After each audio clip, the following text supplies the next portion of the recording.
Hello Mang Dan, good morning! Marami na ba tayong tuba?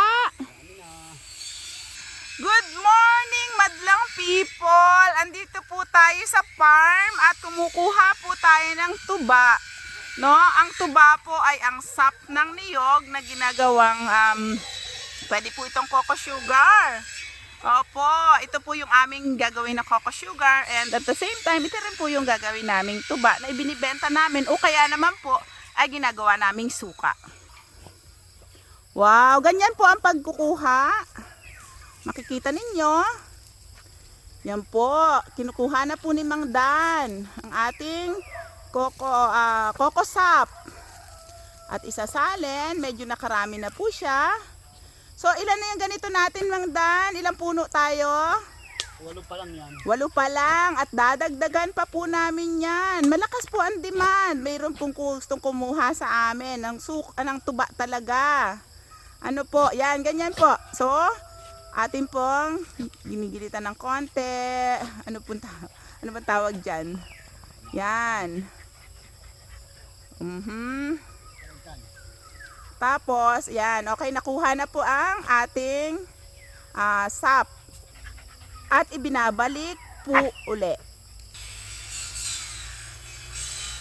Sa kabila naman, sa kabilang...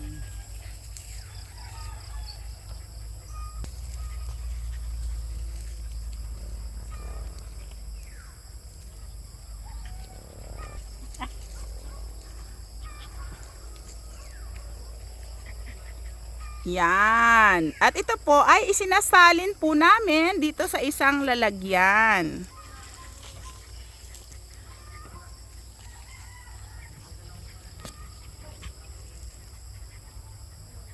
So very fresh po yan. Fresh po ang ating sukang, hindi pa po siya suka, ang ating tuba.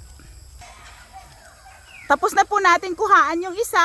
Ngayon, kukunin po natin yung sa pangalawa. Sa isang puno po, pwede po tayo na 2 sap ang gawin. Minsan nga 3 sap pa. Ano po? Yan, kinukuha na po natin ang ating tuba or ang sap ng niyog. Si Mang Dan po, medyo matagal na po yan sa akin. Nung pandemic, nagganito na rin kami. So yung mga ipinamamigay ko po nung Pasko, dito po nang galing yon sa niyog na ito at sa iba pang niyugan namin.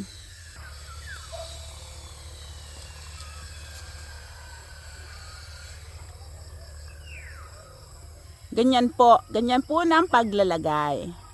Lalagay po yan, tapos 4 na oras po, may laman na yan.